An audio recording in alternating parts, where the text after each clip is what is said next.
bonsoir Alioune Gueye. Nous sommes vraiment ravis de vous avoir avec nous ce soir. Vous êtes ce qu'on peut appeler un serial entrepreneur, une véritable success story panafricaine, aujourd'hui à la tête du groupe Afrique Challenge. Est-ce que vous pouvez nous parler de ce groupe? Déjà, merci de me recevoir à la Belle TV. C'est un grand plaisir. En fait, Afrique Challenge, l'Afriqueos est un groupe que j'ai créé au Maroc il y a maintenant, on va célébrer les 20 ans.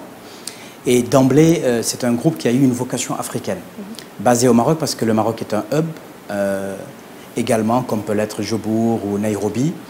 Et donc, on a, dès le début, essayé de répondre à deux grandes préoccupations qui interpellent le continent. C'est d'abord, bien sûr, la question du renforcement des capacités et la question de la santé. Ça a été vraiment les deux mamelles fondatrices du groupe. Parce qu'en réalité, aujourd'hui, le continent est aux prises avec des préoccupations de transformation économique, à des préoccupations d'émergence. Beaucoup de pays se sont dotés de plans émergents, que ce soit au Bénin, au Sénégal, au Gabon, etc. Mais bien entendu, on n'émerge pas quand on est malade. On n'émerge pas avec des gens qui ne sont pas bien formés, qui ne sont pas bien éduqués. Aujourd'hui, il suffit de regarder les pays d'Asie du Sud-Est pour voir à quel point l'éducation a été un facteur décisif de transformation. Tout le monde sait que Singapour n'a pas un gramme d'or ou de pétrole dans son sous-sol. Pourtant, aujourd'hui, il dépasse les 70 000 $ de PIB par habitant. Le succès d'une telle transformation, c'est l'éducation, c'est le capital humain. Et donc, à côté du capital financier, nos pays sont dotés en termes de ressources du sous-sol, ont beaucoup d'atouts, mais en réalité, le vrai capital, c'est le capital humain. C'est le capital humain et c'est au cœur de la stratégie du groupe Afrique Challenge justement. Et je sais que vous avez une autre structure qui est aussi une filiale du groupe et qui s'appelle NGE Impact. Est-ce que vous pourriez nous expliquer en quoi consiste NGE Impact?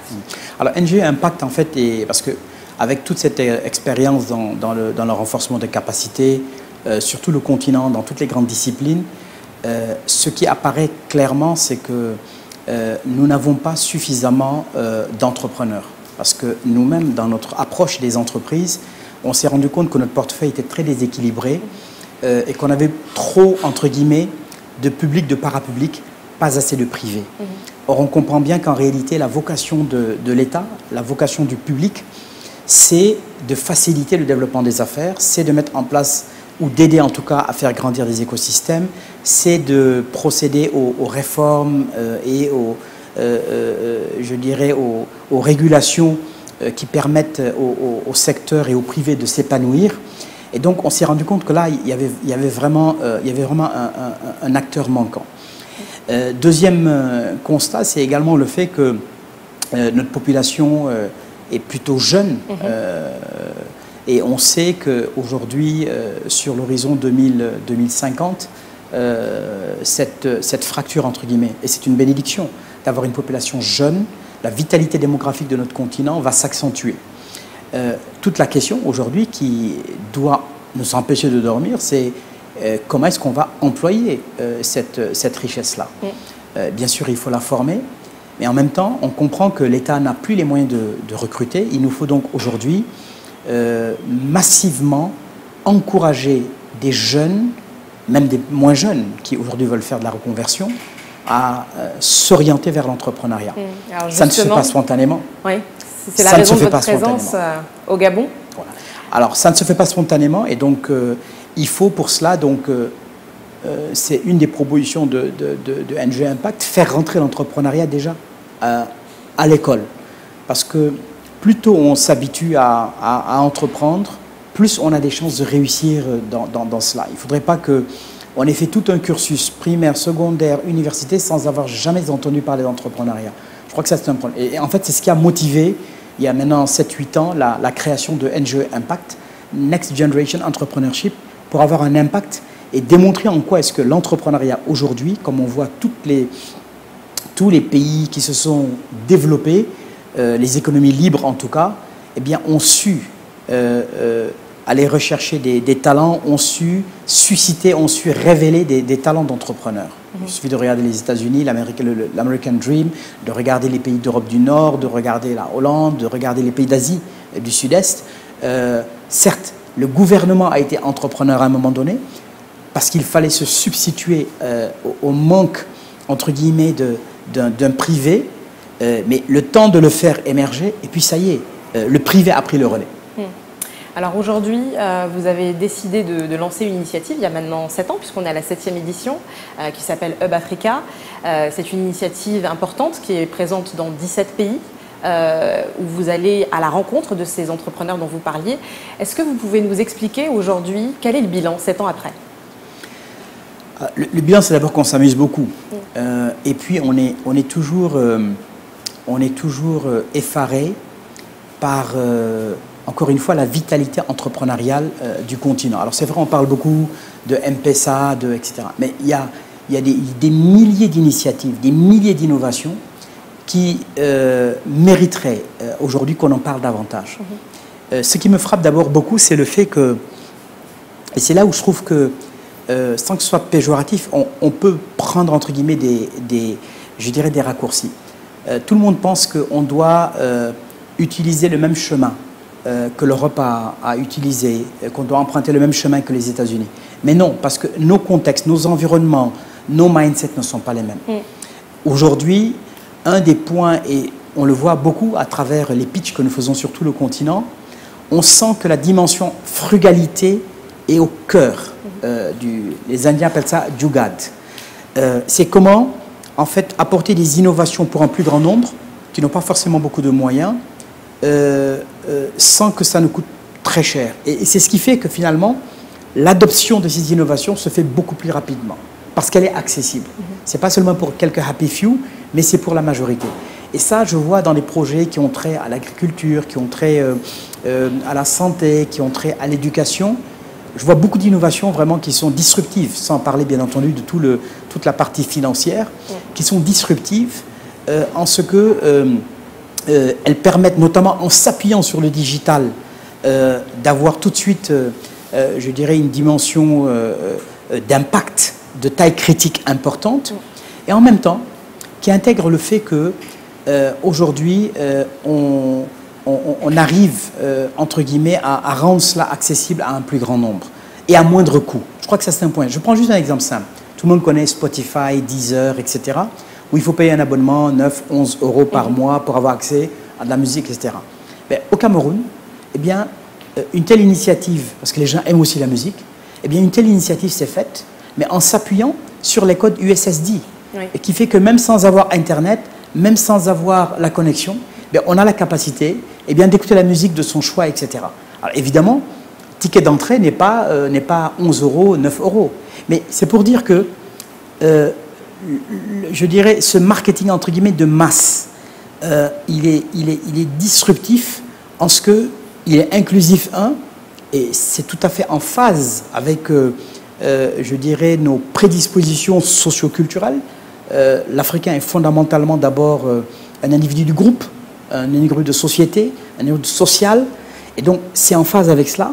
Et en même temps, comme les niveaux de revenus ne sont pas très élevés, les gens arrivent à avoir accès à ce type de service qu'ils n'auraient pas pu avoir par ailleurs s'ils restaient sur des standards, entre guillemets, européo-centrés ou américano-centrés. Et je crois que c'est ça, aujourd'hui, cette troisième voie que nos jeunes entrepreneurs, aujourd'hui, démontrent, qui nous permettent je dirais, d'avoir des innovations complètement disruptives. Je vous donne un exemple. On a fait un pitch il y a quelque temps au Cameroun, et un jeune... entrepreneur a eu ce déclic en jouant à la PlayStation, en se disant, mais tiens, pour les aveugles, ce serait intéressant qu'on leur mette des lunettes connectées qui leur permettent de détecter des obstacles et avoir un relais, entre guillemets, audio. Voilà le genre de choses où... Donc les Africains innovent. Tout à fait. Il n'y a pas besoin de faire le MIT ou Caltech aux États-Unis à San Francisco pour pouvoir innover. C'est un jeune gamin de Polytechnique Yaoundé, je dirais qu'il y a... Alors, des idées, on peut en sortir comme ça, du Sénégal, du Mali, de la Guinée, parce qu'aujourd'hui, on fait... cette année, on va faire 17 pays. Et des histoires comme ça, on peut passer la nuit à en parler. Donc, toute la question, c'est comment est-ce qu'aujourd'hui, nous avons des gouvernements suffisamment entrepreneurs qui sont capables de canaliser autant d'innovation. Parce que quand on parle de start-up, on parle d'innovation, etc., à bien des égards, on a l'impression que en tout cas que c'est perçu comme si c'est les gamins qui jouent dans une salle de récréation, etc. Alors qu'en fait, le prochain Steve Jobs, le prochain Bill Gates, il sera africain. Et je trouve qu'on gagnerait sur ce plan-là à intégrer et à mettre au cœur du dispositif, à commencer par l'Union africaine dans son agenda 2063, la question de l'entrepreneuriat et des jeunes. Ce qu'on peut faire aujourd'hui de mieux pour les jeunes, ce n'est pas de les assister, c'est de leur donner les outils de révéler leur talent. Ils ne sont pas demandeurs d'aumône, ils sont demandeurs de respect, de dignité pour aujourd'hui rentrer dans le train du digital. Parce qu'avec si peu de moyens, ce qu'ils arrivent à faire, c'est miraculeux. Quand je vois ces jeunes-là, je me dis, mais si ce gamin était dans un accélérateur en Allemagne ou aux États-Unis, mais il allait complètement, je dirais, exploser en termes de talent. Donc, ça ne demande pas beaucoup, et ça demande une vision claire de ce que, aujourd'hui, quelles sont les promesses des nouvelles technologies, des nanotechnologies, des biotechnologies, de tout ce qui est le cloud, de l'intelligence artificielle, et de mettre en face les stratégies qui permettent de les canaliser. Voilà un gouvernement entrepreneur, responsable, qui comprend ce que c'est que les promesses de l'économie numérique. Alors, c'est précisément la vocation, finalement, de Bafrica, d'identifier les talents et de leur offrir ce tremplin qui leur permettra d'accélérer, finalement, le développement de leur business. Il y a une question qui m'intéresse et que j'aimerais beaucoup te poser. Finalement, aujourd'hui, après 7 ans, tu as pu voir évoluer pas mal d'entrepreneurs. Quelles sont les thématiques qui sont les plus récurrentes ? Est-ce qu'il y a des sujets, des secteurs sur lesquels les jeunes Africains aujourd'hui entreprennent plus facilement ? Alors, ce qui me frappe déjà, c'est que à travers toutes les tournées que l'on fait, tous les événements que l'on fait, et c'est pour ça que je disais, cette dimension distinctive, sociale, que nous avons en Afrique, elle est importante et nous devons la chérir. Comme disait si bien Malraux, demain c'est à nos sociétés donc africaines, que nous devrons encore de pouvoir survivre. Parce qu'aujourd'hui, il y a une telle cupidité du capitalisme que on a l'impression que jamais cette assertion « l'homme est un loup pour l'homme » n'est devenue aussi vraie. Et ce qui me frappe beaucoup, c'est que quand je vois des jeunes qui parfois sacrifient leurs économies, endettent leur maman qui est au marché, etc., et vous disent « moi je fais un projet pour aider mon prochain », ça force le respect. Je donne un exemple simple. Je prends un cas, Chérif Ndiaye, qui a créé École au Sénégal. Avec la démultiplication de grèves, etc., il décide de mettre à disposition de tous les jeunes Sénégalais des cours de qualité pour les aider à préparer leur bac au mieux. Et gratuitement. Et gratuitement. Ça veut dire que cet enfant qui est à Fongolombi, qui est à Kédougou, qui est à Kaye, qui est à Matam, qui est à Podor, qui est à, etc., à Kaffrine, peut suivre un cours d'excellence, d'où qu'il soit, du simple fait qu'il a accès à YouTube, et tout le monde sait, le taux d'équipement aujourd'hui, c'est quasiment généralisé. Et donc, il filme les meilleurs profs du Sénégal qui délivrent donc le cours. Beaucoup qui, pour des raisons de délestage, pour des raisons de décrochage ou de grève d'enseignants, etc., ont eu le bac grâce à Chérif Ndiaye. Ces cours sont gratuits. Et quand vous lui demandez, mais comment tu vis, c'est dans les prix qu'il gagne aux différents concours, c'est comme ça qu'il se rémunère et qu'il vit. Donc c'est pour dire que l'entrepreneur africain a ceci déjà de particulier qu'il est profondément généreux. Vous regardez tous ces projets, en général, sont des projets à fort social impact. Parce que c'est des gens qui vivent, qui ont le pied bien dans leur basket et qui disent l'Afrique c'est notre Afrique, aujourd'hui on veut réussir ici. C'est pourtant des gens qui ont parfois des propositions pour avoir autre chose ailleurs. Mais ils ont décidé de changer dans leur environnement. Et je crois que c'est ça qui est fondamental. Les secteurs qu'on voit, c'est souvent tout ce qui est agribusiness, tout ce qui est éducation, tout ce qui est santé. Et c'est au cœur des problématiques du continent. Se nourrir, s'éduquer, se soigner. Mais parce qu'ils ont vu des situations dans lesquelles ils se disent, mais on ne peut pas, je dirais, être aussi pauvre dans des pays qui sont aussi riches, où notre sous-sol, je dirais, ce ne sont que des ressources, où on a des intelligences. L'intelligence, heureusement, est équitablement distribuée partout. On est tout aussi intelligent que les autres. Mais quel est le chaînon manquant? Qu'est-ce qui manque pour? C'est pour ça qu'en réalité, Hub Africa, en réalité, on n'a aucune prétention. Nous ne sommes qu'un prétexte pour permettre que ces gens se parlent. Des investisseurs, des gouvernements, des entrepreneurs, des compagnies qui font de l'accompagnement, des médias, etc., que ces gens se parlent et que la mayonnaise, entre guillemets, prenne. Et que le déclic se fasse. Et que ça crée des synergies dans lesquelles tout le monde se rend compte et comprenne qu'en réalité, on parle bien d'écosystème, un peu comme en biologie, où, comme dans une chaîne alimentaire, je vis parce que l'autre vit, le fameux Ubuntu. Et donc, il est fondamental sur ce plan-là qu'on sorte de cette tendance à vouloir travailler en silo. Le gouvernement à part, les agences à part, les entrepreneurs à part, les accélérateurs à part. On ne s'en sort pas. Et du coup, justement, nos cultures devraient être justement le meilleur gage parce que fondamentalement, nous sommes d'abord des êtres sociaux où la relation humaine est fondamentale. Le lien humain l'emporte sur la notion de bien économique. Et donc, on doit bâtir sur cela un nouvel écosystème généreux, ouvert, inclusif, qui permette justement à ces talents-là de s'épanouir. Alors aujourd'hui, on assiste, on le voit bien ces dernières années, à l'émergence d'un certain nombre d'initiatives, de challenges qui existent sur tout le continent, justement pour essayer de promouvoir et de valoriser l'entrepreneuriat africain. Qu'est-ce qui différencie l'initiative de Hub Africa?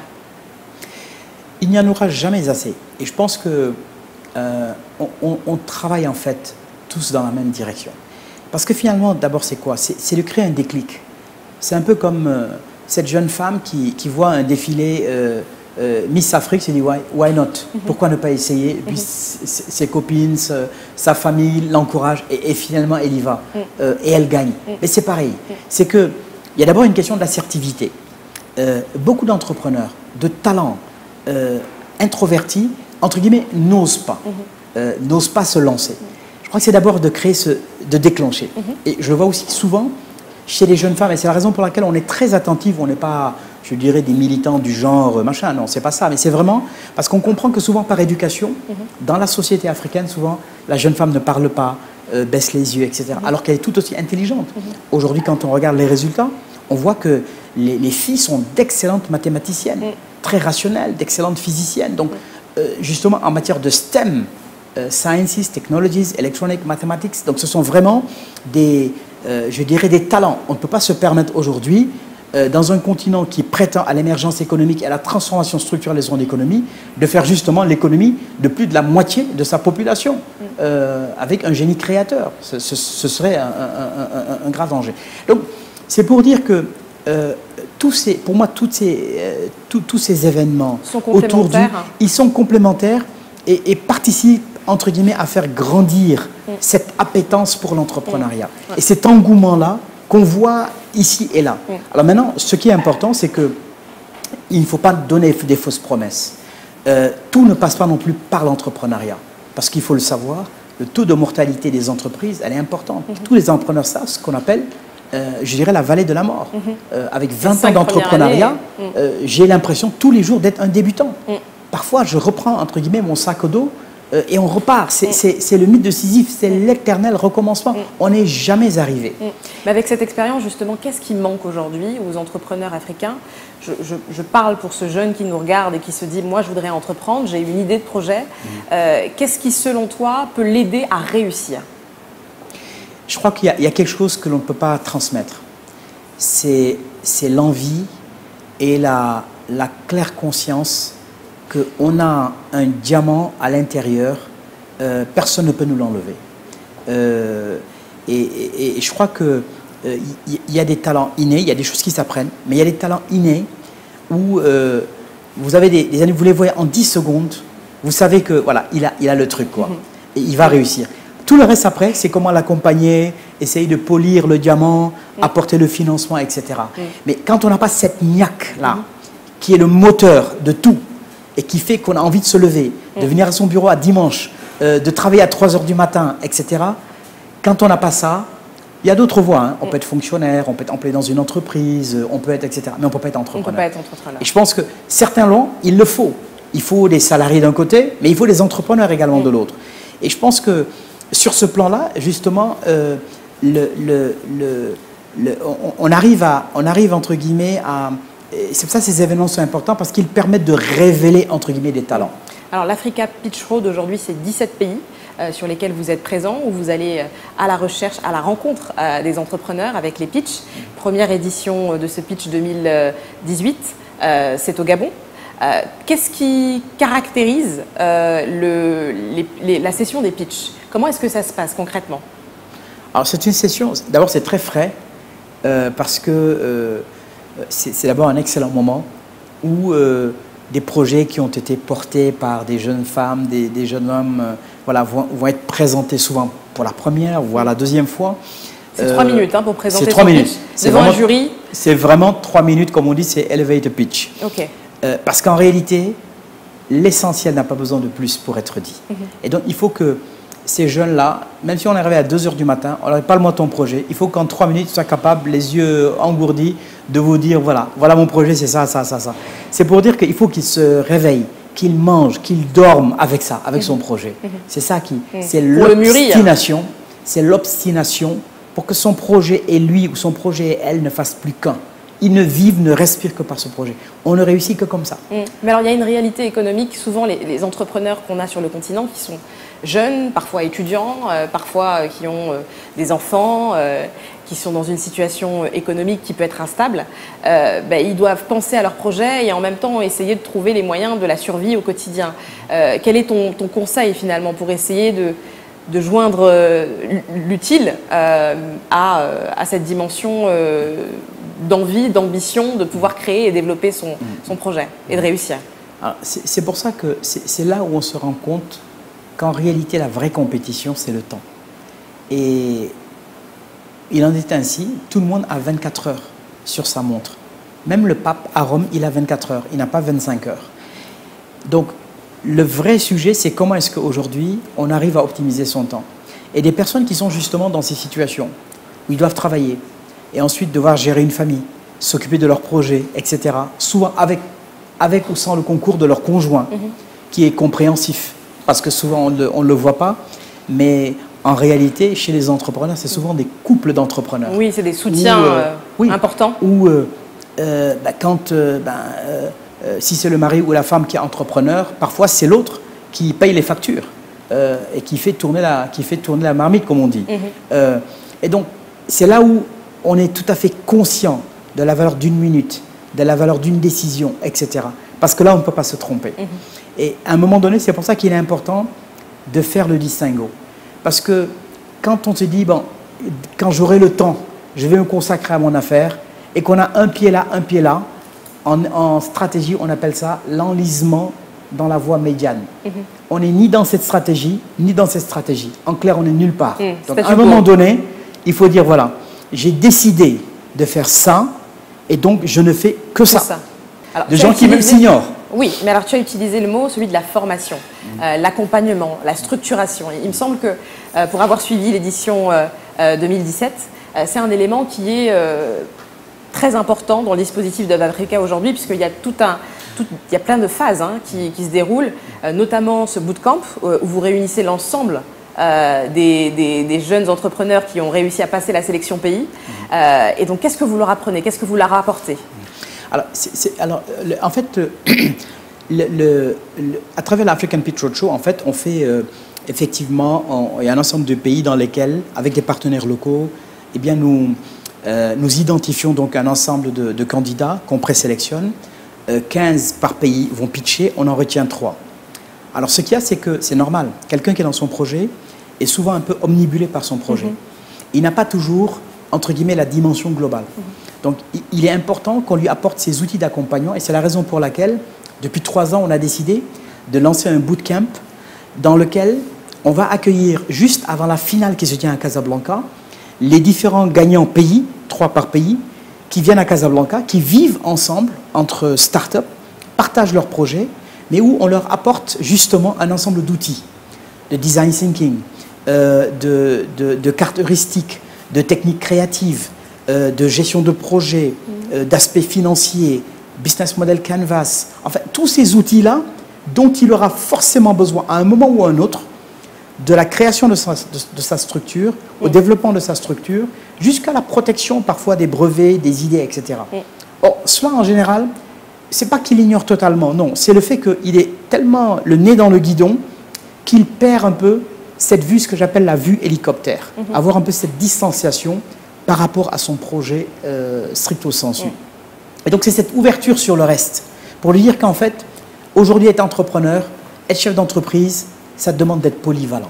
Ça demande de savoir être secrétaire, de savoir être chauffeur, de savoir être manœuvre, de savoir faire de la stratégie, de savoir gérer la psychologie d'un collaborateur, de savoir gérer la crise, de savoir compter, de savoir analyser, de savoir se taire, écouter, etc., etc. Ça demande donc beaucoup de casquettes. Et pour cela, donc justement, quand on les met dans ce bain-là, ils le comprennent. Alors j'imagine que vous avez pas mal de projets qui sont tous plus innovants et pertinents les uns que les autres. Quels sont les critères sur lesquels vous vous appuyez pour finalement choisir la pépite qui pourra vraiment se développer? C'est vrai qu'on privilégie, si quelqu'un nous dit, écoute, moi je veux être milliardaire l'année prochaine, bon, c'est un choix qu'on peut respecter, ce n'est pas vraiment ce qui nous motive. Par contre, celui qui me dit, moi j'ai 3 personnes, dans 1 an nous serons 20, et puis dans 5 ans on va avoir 5 bureaux en Afrique avec 1000 collaborateurs, ça fait sens. Parce qu'en réalité... Il se projette. Tout à fait. Il se projette, il va créer des entreprises qui vont recruter des collaborateurs, qui vont créer de la valeur. Ça, c'est un point qui est important. Ou alors, c'est vraiment de gérer des problématiques sérieuses et qui, par simple, je dirais, manque d'innovation, parfois de bon sens pratique, font que, par exemple, on a encore tellement de décès dans nos hôpitaux, dans nos centres de santé, qui auraient pu être évités. C'est également dans l'éducation, de savoir tirer le meilleur du digital pour ne pas gaspiller du talent, ne pas gaspiller, je dirais, de l'intelligence. Je prends un exemple simple. Dans un autre cadre, une structure qui initie les enfants de 4 à 16 ans au coding, à la robotique, etc. Alors, on a eu à Dakar un gamin qui a 12 ans, un programme qui se fait sur 6 mois. Ce gamin l'a fait en 2 séances. Ben, l'école classique n'aurait pas pu détecter un talent pareil. Ça veut dire qu'aujourd'hui... C'est révéler des potentiels. C'est révéler des potentiels. Et je crois que c'est ça, on doit démultiplier les occasions de ne pas passer à côté d'un Einstein, de ne pas passer à côté d'un Cheikh Anta Diop, de ne pas passer à côté d'un Steve Jobs, de ne pas passer à côté d'un Elon Musk. C'est ça aujourd'hui le challenge. C'est vraiment de révéler des talents parce qu'ils sont là, ils existent, mais il faut leur donner la chance de pouvoir se révéler. Alors aujourd'hui justement, on a eu les pitchs, c'était la première étape de la African Roadshow. Qu'est-ce que ça a donné? Est-ce que cette année, la sélection gabonaise, les projets qui vous ont été présentés, ceux qui ont été retenus, étaient à la hauteur du degré et du niveau d'exigence que j'imagine important? Alors, il faut dire aujourd'hui, Hub Africa est une marque. Et bien entendu, on est très soucieux de chérir cette marque-là et de la faire grandir. Quand nous avons commencé African Pitch Roadshow, qui fait donc la sélection des meilleurs projets sur le continent. On était pays aujourd'hui. Voilà, on était sur 7-8 pays. Là, cette année, on est sur 17 pays, en incluant des pays comme l'Éthiopie, des pays comme le Nigeria, etc., qui sont des pays, je dirais, avec un potentiel extrêmement important. Et donc, naturellement, le niveau d'exigence, je dirais, s'élève d'année en année. Il s'élève. Et donc, venir à Casablanca à la finale, c'est être sûr d'être confronté à des entrepreneurs, certains déjà qui ont commencé, qui font déjà du chiffre d'affaires, qui ont déjà des collaborateurs, qui ont des marchés, qui exportent, qui ont une dimension internationale, qui parlent parfaitement l'anglais, qui sont complètement fluents en digital, bref, en comprennent tous les... Et aujourd'hui, j'ai vu, c'est la première étape de l'African Pitch Roadshow. Les profils que nous avons eus ont des idées intéressantes. Mais le niveau de maturité de leur projet, malheureusement, n'était pas suffisant. Et c'est pour ça qu'en réalité, ça rend encore beaucoup plus pertinent cette idée qu'il nous faut aujourd'hui, dès l'école, faire entrer l'entrepreneuriat à l'école, susciter l'esprit d'entreprise, d'entrepreneuriat dans les lycées, dans les universités. Pour que justement, on ait justement cette fameuse masse critique qui va conquérir. Et aujourd'hui, je sens que, en tout cas, pour ce que nous avons vu aujourd'hui, que le niveau de maturité des projets que nous avons eus n'était pas au niveau d'exigence attendu.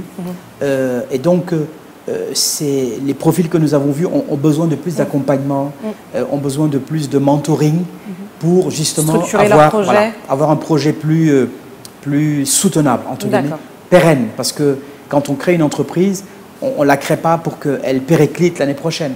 Et donc, on a besoin vraiment de renforcement sur ce plan-là. D'accord, très bien. Alors, justement, on l'a dit, la finale va se tenir le 12 au 13 juin 2019 à Casablanca. Vous allez avoir 45 candidats qui vont venir pitcher, présenter avec un format, j'imagine, très spécifique. Très peu de temps pour convaincre, très peu de temps aussi pour se préparer à intervenir devant le jury. Qu'est-ce qui fait souvent pencher la balance? Parce que j'imagine qu'il y a des projets qui sont souvent intéressants à cette échelle panafricaine, tu l'as rappelé, si on prend ne serait-ce que le Nigeria, le Kenya, ces pays ou l'Afrique du Sud, on a déjà un temps d'avance dans le domaine entrepreneurial, chez les jeunes notamment, qui commencent très tôt. Qu'est-ce qui fait pencher la balance du jury à la finale? Qu'est-ce qui fait? Quel est le petit truc, quel est le petit élément qui va différencier de tous les autres? Je pense qu'il y a deux choses fondamentales. On est sur le continent, c'est une finale africaine, l'authenticité. Je crois qu'elle est extrêmement importante. Aujourd'hui, dire on va faire du copy and paste, ça ne marche pas. Un. Le deuxième point, c'est le caractère disruptif. C'est vraiment... On veut sentir, entre guillemets, une révolution. Et qu'on se dit, waouh, là, on est passé à autre chose. Et c'est vraiment souvent les deux éléments, je dirais, qui rentrent le plus en compte. À ce niveau de la compétition, pour sortir les trois, parce que les trois gagnants à cette finale bénéficient d'un encadrement très particulier. C'est vraiment des high potentials, donc qui sont... en incubation donc à Singapour, parce que là-bas le niveau de maturation, le niveau de maturité de leurs écosystèmes, accélérateurs, venture capitalistes, etc., est extrêmement élevé, parce que c'est vraiment une société de l'entrepreneuriat. Donc c'est pour leur apporter cette espèce d'exposure, qu'ils vivent dans des environnements plus matures sur ces questions-là. Donc là, c'est pas tellement la dimension sentimentale, émotionnelle, etc. C'est qu'on a un jury de gens complètement aguerris. Et donc, ce qu'ils vont regarder, ils vont voir l'authenticité, qu'on sent c'est du Made in Africa. Et puis, deuxième point, le caractère disruptif, qu'il apporte vraiment une innovation qui change radicalement un peu le cours des choses. D'accord? Je vous donne un exemple. Par exemple, on a eu une fois un lauréat qui a lancé un truc qui s'appelle les cafés baoulés. Et il dit, je vais être le Nespresso. Je vais être le Nespresso africain. Et donc, avec des crus, c'est-à-dire que les différentes terres, donc il y a un café qui s'appelle Akan, un autre qui s'appelle Baoulé, il y a un autre qui s'appelle, etc. Donc, il a créé quelque chose d'authentique, mais également de disruptif, parce que c'est quelqu'un qui est parti en Chine pour concevoir une machine à café qui épouse la forme d'une fève de café. Donc, on est dans l'authenticité, la disruption. D'accord, donc c'est le type de projet, c'est important. C'est le type de projet. Pour ceux qui nous écoutent de savoir exactement ce sur quoi il faut mettre l'accent. Alors tu as donné un exemple de lauréat qui a réussi à passer la finale. Que deviennent vos lauréats? Là c'est la 7e édition, et comment est-ce que vous parvenez à les accompagner sur l'après Hub Africa? Alors ça, vous voyez, donc nous-mêmes, en fait, nous apprenons en marchant en réalité. Parce que quand nous avons créé la première édition, en fait, c'était un peu une idée de salon des entrepreneurs, on fait la fête aux entrepreneurs. Et puis après, on a créé NGE Academy, parce qu'on a compris qu'il fallait former les entrepreneurs, la question de la propriété intellectuelle, la question de la signature de contrats avec des venture capitalistes, la stratégie de lever des fonds, la communication digitale, ne viennent pas spontanément, c'est des choses qui s'apprennent. Donc, il faut les préparer. On a justement monté un ensemble de modules correspondant à chaque niveau de maturité, je dirais, de la start-up. D'accord, donc vous avez une grille qui vous permet de savoir précisément de quoi ils ont besoin et quelle piqûre de formation il faut apporter. D'accord. Ensuite, on s'est rendu compte que c'est les entrepreneurs qui veulent également faire du business. Donc, on a lancé les B2B. Après, on s'est rendu compte également que il fallait, avant la finale, créer un bootcamp parce que c'était pertinent d'apporter un complément de formation, d'ouverture sur autre chose pour ces entrepreneurs-là. Et après, la question qui se pose, c'est celle-là, c'est de dire, bien, quand on regarde la communauté des entrepreneurs qui sont passés entre nos mains, c'est 50 000 en 7 ans. C'est pas rien. Et qu'est-ce qu'on fait? C'est quoi nos outils de suivi? Puisqu'on prétend être NGE Impact, quels sont nos tableaux de bord en matière d'impact? Et c'est ça aujourd'hui ce sur quoi nous nous focalisons. Et on s'est dit bien, d'abord on va faire un livre blanc de ceux qui sont passés chez nous, qu'est-ce qu'ils sont devenus, pour voir comment ils ont grandi, qu'est-ce qu'ils sont devenus après 5 ans, après 7 ans. Et il y a des success stories quand même. Et il y a des success stories.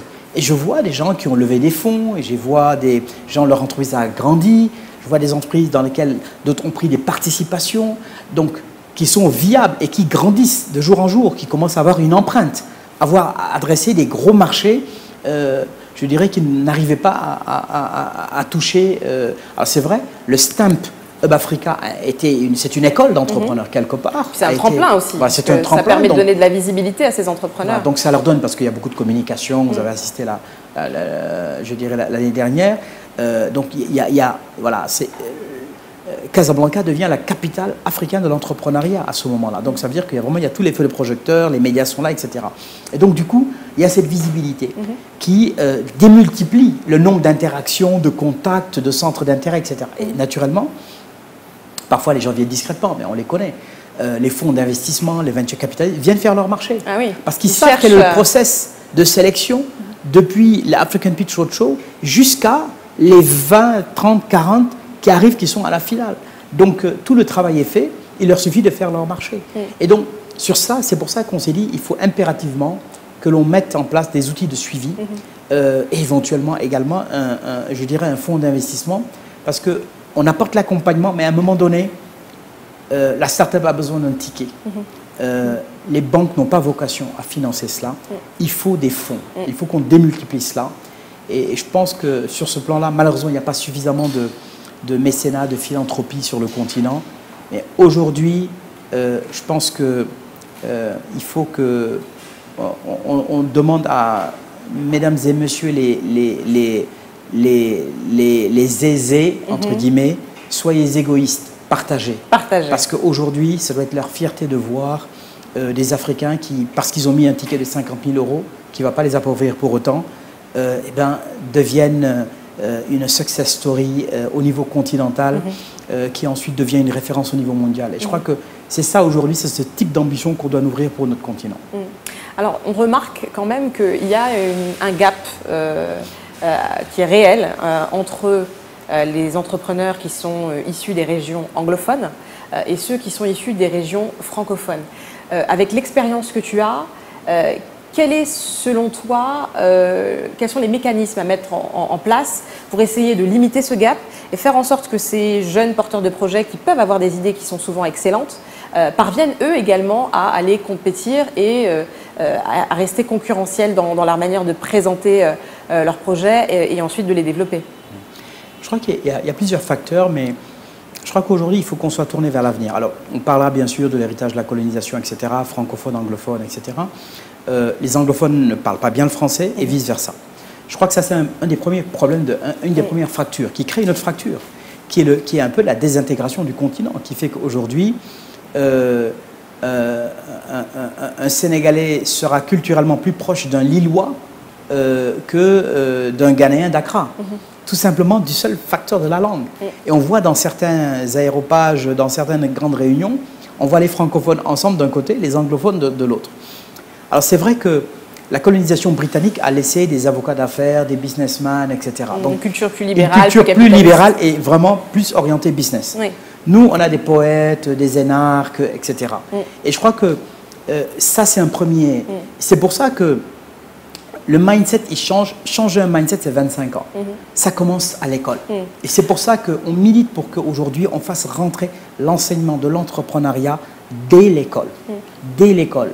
Parce que c'est ça qui va changer complètement le mindset. La langue devient après, du coup, accessoire. Oui. Ce sont les entreprises qui créent la croissance, ça, on le sait, on l'a compris, dans la plupart des économies mondiales. Qu'est-ce qui explique qu'aujourd'hui, on n'ait pas encore réussi à intégrer cette dimension d'entrepreneuriat au sein de l'éducation, dans les cursus scolaires? Je pense qu'il y a aussi un point, c'est que qui dit aujourd'hui formation à l'entrepreneuriat, parle d'abord de la formation des formateurs. j'étais stupéfait d'apprendre sur une émission, quand je regarde chaque année les classements PISA, qui classent les meilleurs systèmes éducatifs au monde, de voir pourquoi la Finlande, pourquoi Singapour sont numéro 1. Mais c'est parce que aujourd'hui, un des postes les plus difficiles à obtenir, c'est celui d'être enseignant pour la petite enfance. Ce n'est pas d'être professeur d'université, c'est d'être enseignant pour la petite enfance. Parce qu'on le sait aujourd'hui, tout se joue avant 6 ans. Mais est-ce qu'on ne doit pas réinventer aussi le modèle avec lequel on forme nos jeunes? Parce qu'on voit les limites du modèle français, par exemple, parce que tu parlais de cet héritage franco-colonial aussi. Est-ce qu'on ne doit pas aussi se tourner vers des modèles qui sont un petit peu plus innovants, qui vont davantage mettre l'accent sur la créativité, sur les aptitudes de l'enfant à pouvoir s'exprimer, prendre la parole en public, comme on peut le voir par exemple sur des modèles suédois? C'est pour ça que je dis que c'est un changement complet de paradigme. C'est pas seulement de dire on décrète qu'on fait entrer l'entrepreneuriat à l'école au Sénégal à partir de la prochaine rentrée. Mais derrière toute la superstructure, les formateurs qui vont dispenser ces formations, ça demande du temps pour les former. Il faut les former. Et c'est pour ça que je disais que c'est d'abord d'investir dans la formation des formateurs, notamment de ceux qui auront en charge la construction de l'intelligence de la petite enfance, parce que c'est là que ça se joue d'abord. Donc c'est un changement systémique qui commande aujourd'hui une nouvelle pédagogie. En particulier, on le voit dans les pays du Nord, aujourd'hui on a mis en place une pédagogie dite inversée, qui fait que les enfants apprennent d'abord par eux-mêmes, et ensuite le professeur n'est plus là à celui qui donne, parce que tout le savoir aujourd'hui est disponible aujourd'hui, on le sait, sur Internet, sur les réseaux, etc., en e-learning, sous quelque forme qu'on peut imaginer. Du coup, le professeur n'est plus le Dieu le Père qui détient la connaissance, il devient un facilitateur pour que des concepts un peu plus complexes, etc., puissent, je dirais, être mieux assimilés. Mais ça veut dire que le gamin n'est plus dans un effort de mémorisation, ce qui est encore, je dirais, qui constitue la majorité d'un dispositif pédagogique, mais est dans un dispositif de découverte, de recherche, où il travaille sur des projets, etc. Et on voit bien, il suffit quand on a des neveux ou des nièces, et qu'on compare ceux qui sont à l'école française et l'école américaine, on voit complètement la différence. Aujourd'hui, vous allez voir un gamin qui fait l'école américaine, il va vous challenger, vous poser des questions, etc. À un moment, vous en avez marre, vous êtes coincé, en fait, vous lui dites, je suis ta tante, ou je suis ton tais-toi, je te donne une fessée. Parce qu'en fait, ils sont habitués à cela, à aller plus loin que ce qu'on leur donne pour acquis. Par exemple, je sais que aujourd'hui, en Finlande ou en Suède, que tu évoquais tout à l'heure, il y a des cours qui se font en pleine forêt, où les enfants manipulent. Parce qu'on sait qu'aujourd'hui, la pédagogie, elle est d'autant plus efficace. C'est le learning by doing, quand on fait. Oui, et puis utiliser ses 5 sens. Et tout à fait. Les développer. Tout à fait.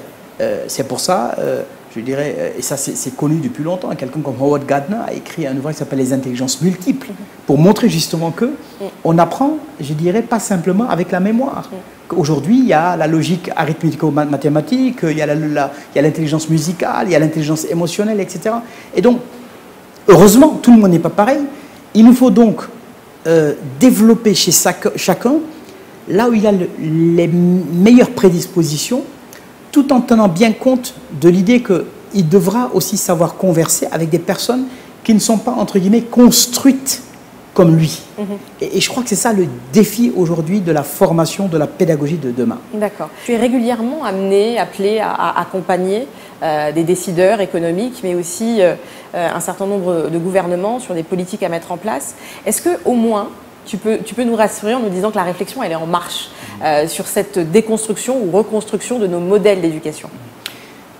C'est debout le drame de notre continent, en tout cas sous bien des contrées, c'est que ces sujets dont nous parlons sont des sujets du temps long.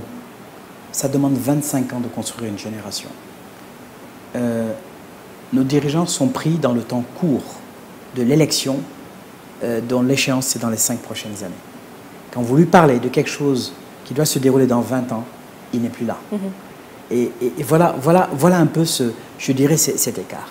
On voit aujourd'hui beaucoup de... Je vis au Maroc, donc je sens moins cette dimension politique que je le vois ailleurs, mais parce qu'on a un roi qui parle des rois partout, qui parle le temps. Le point, c'est qu'on a des formes de royauté, mais qui ne disent pas leur nom. Donc, soyons clairs et disons c'est une royauté. Voilà, et puis voilà les modes, etc.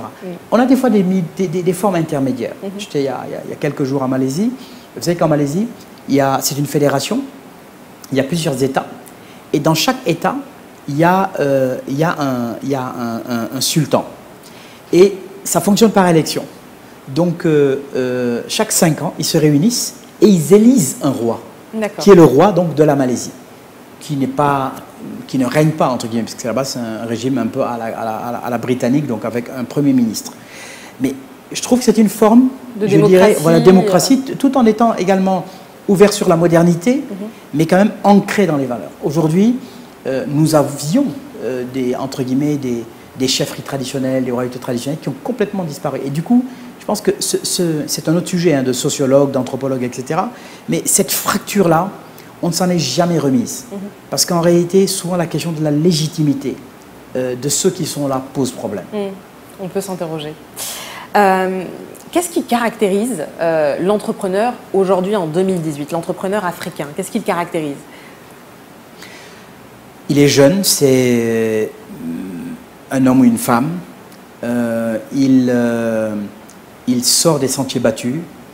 Il veut réussir sur son continent. Il a la claire conscience qu'on a tous les atouts sur le continent pour réussir. Parfois, c'est souvent également certains de la diaspora qui reviennent et qui ont décidé de revenir dans des pays souvent difficiles, mais qui ont décidé de revenir parce qu'ils disent c'est notre pays et il faut qu'on réussisse dans notre pays. C'est des personnes qui souvent maîtrisent le digital. Et c'est des personnes qui sont déterminées, qui rêvent les yeux ouverts. Voilà, le portrait robot de l'entrepreneur, de l'entrepreneuse africaine, voilà, comment je peux spontanément le présenter, le décrire. On arrive à la fin de cet entretien. C'est toujours un plaisir de pouvoir échanger sur ces sujets-là avec toi. Est-ce que tu peux, s'il te plaît, adresser un message, une recommandation, un conseil, ce qui te vient pour permettre à ces personnes qui nous regardent et qui pourraient être désireuses d'entreprendre, de se lancer, ou qui entreprennent déjà et qui rencontrent des difficultés, eh ben de tenir, de ne pas lâcher et de réussir, parce qu'au bout de l'effort, il y a souvent la réussite. Un seul mot, un verbe, oser. Pour moi, c'est un seul mot, c'est oser, et de réussir, surtout quand on dit que c'est impossible. Parce que tous les entrepreneurs qui ont réussi, pas simplement sur le continent, mais dans le monde entier, c'est parce qu'on leur a dit que c'était impossible qu'ils ont décidé justement de le faire et de le réussir. Parce que les frontières, en fait, elles sont dans la tête. C'est pour ça qu'il faut faire. Deuxième chose, on ne perd jamais. Où l'on réussit, où l'on apprend. Et je crois que cette célèbre phrase de Mandela, elle a tout son sens. Encore plus dans un domaine qui est celui de l'entrepreneuriat, où le taux, entre guillemets, où on tombe, on se relève, je dirais, est important, c'est vrai. Mais après, des fois, je rencontre des entrepreneurs qui me disent, voilà, moi j'ai essayé, ça n'a pas pris, je suis retourné au salariat. Mais il ne dit pas avec regret. C'est que parfois également, on est dans des environnements, dans des écosystèmes qui ne favorisent pas forcément l'entrepreneuriat. Et là, la bataille devient trop inégale, devient trop déséquilibrée. Et ce n'est pas possible. Ces mêmes personnes, transplantées dans d'autres environnements, auraient je dirais, réussi de vraies success stories. Bon, c'est ça aussi, c'est d'accepter. Quelque part, chacun selon sa croyance, c'est qu'il y a une main invisible. Et donc d'accepter le destin également, on est vendredi, hein, je crois, on est jour saint, c'est d'accepter également la destinée, mais de ne pas rester le bras ballant. Je crois que la question, c'est de bouger, c'est d'oser, de faire l'effort. C'est de faire. Et puis quand on se retourne, on se rend compte que le chemin, il n'y a pas de chemin en réalité. Il n'y a pas de copier-coller, il n'y a pas de chemin. Le chemin se fait en marchant. Merci beaucoup, Alioune Gaye. Avec plaisir, en tout cas, merci de m'avoir invité.